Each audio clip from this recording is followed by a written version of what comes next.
bienvenue sur Plume à Papote.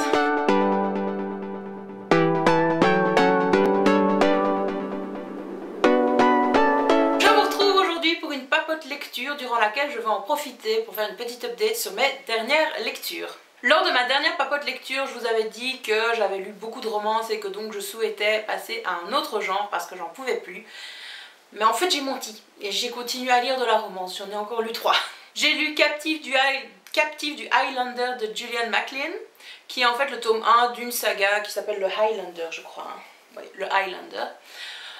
C'était sympa, mais sans plus, je dois dire. Voilà, c'était une petite romance avec un Highlander, une jeune anglaise, ça doit vous faire penser à Outlander. Mais c'était pas aussi bien qu'Outlander quand même.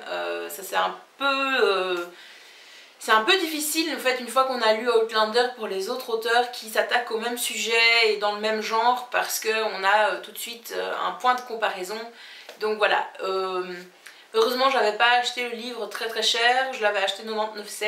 Si je l'avais payé un peu plus cher, je vous avoue que j'aurais été un peu déçue et que j'aurais trouvé que c'était de l'arnaque. Voilà, je recommande pas spécialement ce livre, mais je vous dis pas de ne pas le lire, c'est juste que voilà, il m'a distrait, mais sans plus. Ensuite, j'ai lu un livre en anglais qui s'appelle Claimed et qui a été écrit par E. Anderson. Donc il s'agit d'une saga qui s'appelle The Brides of the Kindred, quelque chose dans le genre, je crois. C'est un livre que j'avais reçu gratuit grâce à un site promotionnel et voilà, ça parlait de romance paranormale. En fait ici c'est une romance avec des extraterrestres. C'était pas à nouveau fantastique, mais l'auteur a quand même fait quelques petites recherches. En fait elle a adapté beaucoup de choses de loup-garou, mais version extraterrestre. Donc voilà, c'était parfois un petit peu bizarre à lire, parfois un petit peu déstabilisant. Mais ça s'est laissé lire, c'était une lecture rapide et assez distrayante à nouveau. En plus c'était gratuit donc je peux pas trop me plaindre. Ensuite, après avoir lu ses aventures dans l'espace avec des extraterrestres, je me suis attaquée à Illuminae. Mais ça j'ai consacré une vidéo entière à ce livre et donc je vous invite à aller la voir. Cliquez sur le lien là ou là, je sais pas où il va apparaître, mais allez la voir et surtout lisez Illuminae parce que c'est un des meilleurs livres que j'ai jamais lu. Et je passe tout de suite à une autre romance et là c'est vraiment la dernière romance que j'ai lue, La Maison aux souvenirs de Nora Roberts. Que dire de ce livre? À nouveau c'était une romance assez distrayante, moderne, ça m'a pas déplu, ça m'a bien plu par certains aspects, d'autres aspects m'ont un petit peu fait dire c'est un peu trop facile. Mais bon voilà, c'était pas que de la bête romance neuneu, et quand je dis bête romance neuneu, hein, ça s'entend, je veux dire qu'il y avait autre chose comme élément que l'histoire d'amour entre les deux personnages principaux. Et donc voilà, ça c'était quand même assez intéressant. Mais voilà, c'était un petit livre qui s'est laissé lire aussi, très agréable. Ensuite, oui vraiment là j'ai tenu ma promesse, j'ai arrêté de lire de la romance et je suis passée à autre chose. J'ai sorti L'invité d'un jour de Truman Capote. Truman Capote, je sais pas comment on le dit en anglais. Ce livre donc. Je n'avais jamais lu cet auteur et vu qu'on m'avait donné le livre et qu'il était tout petit, je me suis dit oh allez en une soirée ce sera avalé. Et j'avais pas tort. Ça m'a bien plu, ça m'a énormément fait penser à Forrest Gump. Par contre, là où ça m'interpelle un petit peu, c'est que ce livre soit vraiment un jeunesse. Alors certes, c'est quelque chose qui est court, hein. Le livre ici compte 75 pages, si je ne me trompe pas, 76.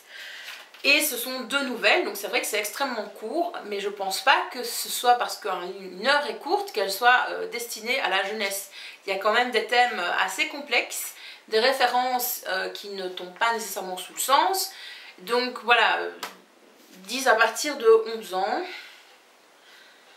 je dirais plus 12, 13, voire 14 quoi, parce qu'il faut quand même avoir des connaissances historiques pour comprendre certaines choses. Voilà. Après c'était intéressant, c'était mignon, mais cette œuvre ne m'a pas chamboulée ou bouleversée, même si c'est une œuvre classique. En fait, dans L'invité d'un jour, on suit Buddy qui vit dans l'Alabama et qui a une vie familiale un petit peu chamboulée parce qu'il ne vit pas avec ses parents, mais avec des oncles, des cousins, des grands cousins, je sais plus. Enfin, avec 3 vieilles demoiselles hein, et un oncle assez âgé. Et ces gens, finalement, sont assez aisés dans le contexte qui est le leur, puisque ça se passe peu après la crise de 1929. Et Buddy, en fait, il a un gros problème, c'est Odd Anderson qui n'arrête pas de le harceler, de le frapper, de le battre à l'école. Et donc, on se dit que finalement, rien n'a changé. L'histoire est un éternel recommencement, puisque les histoires d'harcèlement, il y en a encore et toujours, et ça fait grand bruit. Donc voilà, je pense que ça peut être intéressant en effet comme thème à travailler pour un roman jeunesse.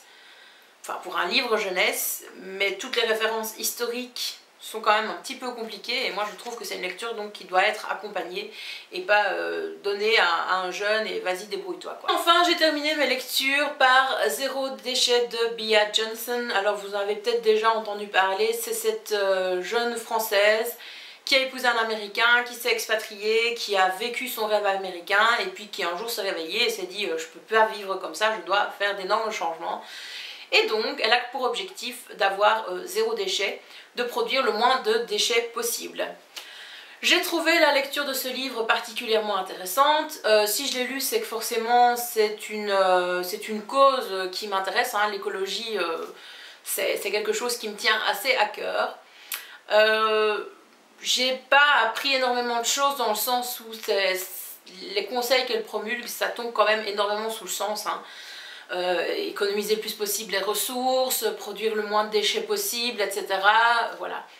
Alors, je trouve quand même que le livre va parfois trop loin, genre recycler son propre papier, ne jamais acheter de papier, à un moment donné, tu te dis si je veux vivre un petit peu dans un monde moderne et facile, hein, et pas passer mon temps à faire 10 000 trucs, à être une bonne, parfaite femme de ménage, je pense pas que je vais faire ça. Voilà. Et le papier n'est qu'un exemple parmi tant d'autres. Il y a d'autres exemples, par contre, d'autres petits trucs et astuces qu'elle donne et qui me tentent assez bien et que je vais mettre en pratique dans mon quotidien. L'autre bémol que j'ai pour ce livre, c'est qu'il n'y a absolument aucune donnée scientifique, aucun chiffre, aucun rapport. Et ça pose un petit peu problème selon moi. Alors, certes, l'auteur le dit au début du livre qu'elle ne va pas parler chiffres parce que ça ne l'intéresse pas et voilà, c'est un parti pris. Hein. Mais je pense que ça dessert fortement son discours et son livre et que s'il y avait des chiffres scientifiques, des données empiriques, ça permettrait quand même d'appuyer son propos et de convaincre peut-être une plus grande majorité de la population. Voilà, donc ça c'est pour les petits bémols, mais le livre est totalement intéressant, je vous le conseille. Donc voilà pour mes dernières lectures. Alors comme vous pouvez le voir, j'ai terminé ma phase romance et je suis passée à autre chose. Ça m'intéresse énormément de savoir quelles sont vos dernières lectures et aussi dites-moi un petit peu si une des lectures que je vous ai présentées vous tente. Merci d'avoir regardé la vidéo jusqu'au bout, je vous souhaite de faire de très bonnes lectures cette semaine encore et à très bientôt. Bye bye!